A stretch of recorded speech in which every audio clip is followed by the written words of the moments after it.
Hello everyone, welcome to my YouTube channel. आज मैं आपको एनसीईआरटी मैथ्स क्लास 6 एक्सरसाइज 10.3 से इसका क्वेश्चन 1 कराऊंगी। देखो बेटा, क्वेश्चन 1 है find the areas of the rectangles whose sides are. यहाँ पर आपको एरिया फाइंड करना है रेक्टेंगल का, उसकी साइड्स आपको यहाँ पर दी हुई हैं इस क्वेश्चन के अंदर। ठीक है, देखो अभी जो हमने इसकी एक्सरसाइज 10.1 की बेटा, उसमें हमें पेरीमीटर बोला था निकालने के लिए। ठीक है, perimeter of rectangle, perimeter of square, ठीक है, ट्राइंगल का भी तो हमने किया था उसमें सम ऑफ ऑल साइड्स। ओके, सो यहाँ पर आपको बोला है एरिया ऑफ रेक्टेंगल निकालने के लिए, तो यहाँ पर हो जाएगा इसका formula L into B rectangle के लिए। ठीक है, तो अपना इसका फर्स्ट पार्ट कर लेते हैं। सबसे पहले आपको दिया है 3 सेंटीमीटर एंड 4 सेंटीमीटर।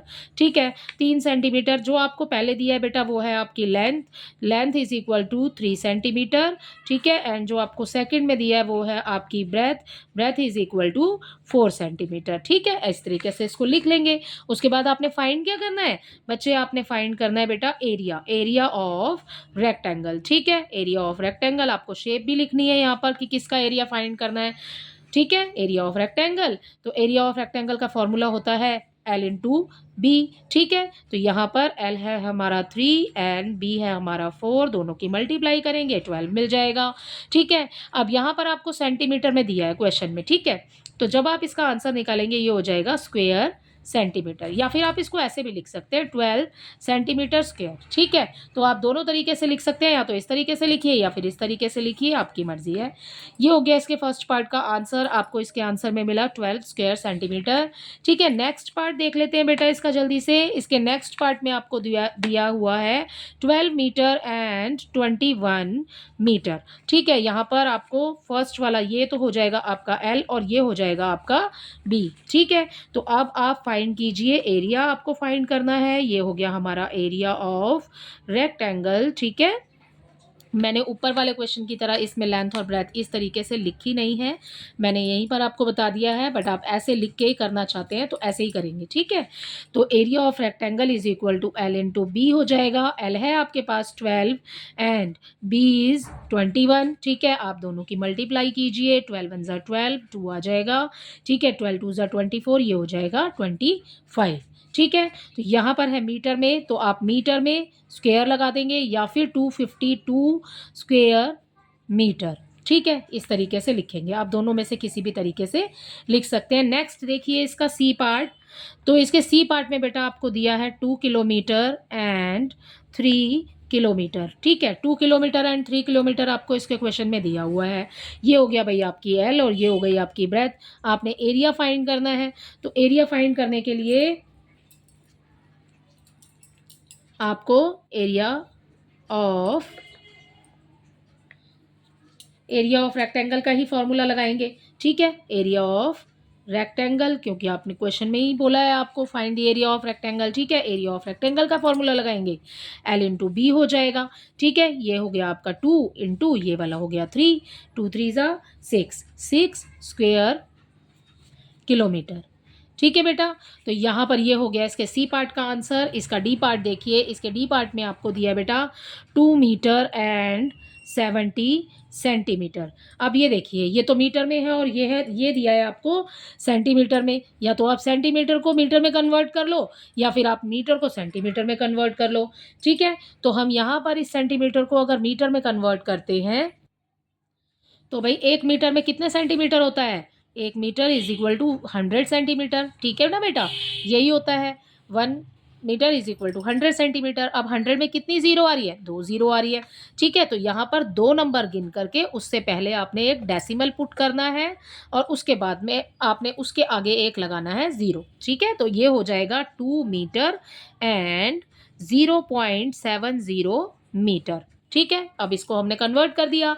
अब उसके बाद में अपना ये आपको एरिया दिया हुआ है, एरिया निकालना है। ठीक है, एरिया ऑफ रेक्टेंगल लिखा आपने और उसके बाद में L इंटू बी करेंगे और अपना आंसर निकाल देंगे। 2 की मल्टीप्लाई हो जाएगी 0.70 से, और जब मल्टीप्लाई करेंगे तो देखिए मल्टीप्लाई कर लेते हैं। 2 की मल्टीप्लाई 0 से होगी तो कुछ नहीं आएगा भाई, 0 ही आएगा। ठीक है, 2 7 14। ठीक है, तो यहाँ आ गया 14। और अब आप देखिए इसमें हमारा 140 आ रहा है आंसर में, ठीक है ना। अब आपको आगे तो मल्टीप्लाई करने की ज़रूरत है नहीं क्योंकि डेसिमल है और आगे ज़ीरो है, कुछ नंबर नहीं है। नंबर होता तो हम आगे मल्टीप्लाई इसकी कर लेते। अब बेटा हमने 70 से जब किया तो हमें 140 मिल गया। अब हमने कितने नंबर पहले डेसिमल यहाँ पर पुट किया है? 2 नंबर पहले। आप काउंट कर लो 1 2, 2 से पहले हमने डेसिमल पुट किया है, यहाँ पर भी 2 से पहले डेसिमल पुट कर दो भाई, 1 2, तो आंसर हो जाएगा 1.40 स्क्वेयर मीटर।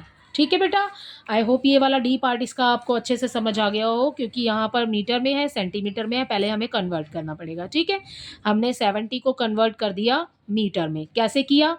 सेंटीमीटर के अंदर 1 मीटर में 100 सेंटीमीटर होते हैं, 2 ज़ीरो है भाई, 2 ज़ीरो गिन करके 2 नंबर पहले डेसिमल साइन पुट करेंगे, यहाँ पे डेसिमल लगाया और उसके बाद में एरिया ऑफ रेक्टेंगल के लिए हमने लगा दिया अपना फॉर्मूला और उसके बाद कर दी इसकी मल्टीप्लाई।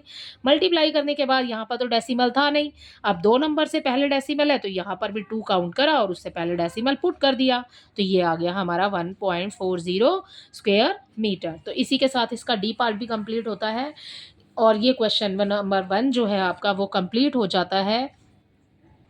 अब इसका क्वेश्चन नंबर 2 देख लेते हैं। Find the area of the squares. आपको बेटा यहाँ पर एरिया ऑफ स्क्वेयर निकालना है, अपने सॉल्यूशन में लिख लेती हूँ पहले। ठीक है, ए पार्ट में आपको यहाँ पर एरिया निकालना है, ऊपर निकालना था एरिया ऑफ रेक्टेंगल, यहाँ पर निकालना है area of square. Area of square का फॉर्मूला लगेगा आपको, यहाँ पर स्क्वेयर के लिए एक साइड दी हुई है। ठीक है, area of square whose sides are, यहाँ पर आपको साइड दी हुई है, इसके 3 पार्ट हैं। इसका फर्स्ट पार्ट देख लेते हैं। 10 सेंटीमीटर दिया है, आपको फाइंड क्या करना है बच्चे? ये 10 सेंटीमीटर जो है ना बेटा, ये साइड है, तो आप यहाँ पर लिखेंगे side is equal to 10 centimetre. ठीक है, इस क्वेश्चन में हमें निकालना है एरिया ऑफ स्क्वेयर, तो एरिया ऑफ स्क्वेयर निकालने के लिए यहाँ पर सबसे पहले लिख लेंगे एरिया ऑफ स्क्वेयर और उसका फॉर्मूला लिख लेंगे साइड इंटू साइड। हो गया भाई। ठीक है, साइड हमें ये दी हुई है, अब साइड इंटू साइड, इसी साइड से दोबारा से मल्टीप्लाई। ठीक है ना, तो 10 आप लिख लेंगे 2 बार, 10 की मल्टीप्लाई 10 से करेंगे, ये आ जाएगा आपके पास 100 और लगाएंगे यहाँ पर स्क्वेयर और फिर सेंटीमीटर में दिया है आपको तो यहाँ लिखिए सेंटीमीटर। आ गया समझ में बेटा? तो ये हो गया आपका इसका फर्स्ट कंप्लीट, बिल्कुल इतना ही है। साइड आपको 10 दी है, आप साइड इंटू साइड करेंगे और आपको इसको 2 बार लिखना है, मल्टीप्लाई करना है और उसके बाद आपका आंसर आ जाएगा। ठीक है, इसका बी पार्ट देखिए, इसके बी पार्ट में आपको दिया है 14 सेंटीमीटर, राइट। हमें साइड दी हुई है यहाँ पर, side is equal to 14 centimetre. ठीक है, एरिया ऑफ स्क्वेयर निकालना है, एरिया ऑफ स्क्वेयर लिख लेते हैं, एरिया ऑफ स्क्वेयर। ठीक है, उसके बाद हो जाएगा अपना फॉर्मूला साइड इंटू साइड। ठीक है, अब क्या करेंगे? साइड के लिए 14 दिया हुआ है भाई, हमें साइड दी हुई है, 14 की मल्टीप्लाई 14 से कर देंगे। ठीक है, जब आप 14 की मल्टीप्लाई 14 से करेंगे तो यहाँ आ जाएगा 196 स्क्वेयर सेंटीमीटर। ओके बेटा, तो ये हो गया आपका सेकंड वाला भी कंप्लीट। इसका सी देख लो, इसके सी पार्ट में दिया है आपको 5 मीटर, भाई आपको साइड दी हुई है इज इक्वल टू 5 मीटर। ठीक है, एरिया ऑफ स्क्वेयर फाइंड करना है, एरिया ऑफ स्क्वेयर लिखा। ठीक है, area of square side into side. ठीक है, साइड इंटू साइड। ओके, उसके बाद में ये हो जाएगा आपका 5 जो आपको साइड दी हुई है और साइड इंटू साइड हो जाएगा यहाँ पर 5 इंटू 5। ठीक है, तो 5 की मल्टीप्लाई 5 से कर देंगे, 5 5 ज़ा 25। अब ये मीटर में दिया है आपको तो यहाँ पे लगाइए स्क्वेयर और उसके साथ लिख दीजिए मीटर। तो इसी के साथ आपका क्वेश्चन नंबर 2 भी कंप्लीट होता है। आई होप इसके सभी पार्ट्स आपको अच्छे से समझ आए होंगे। Thank you.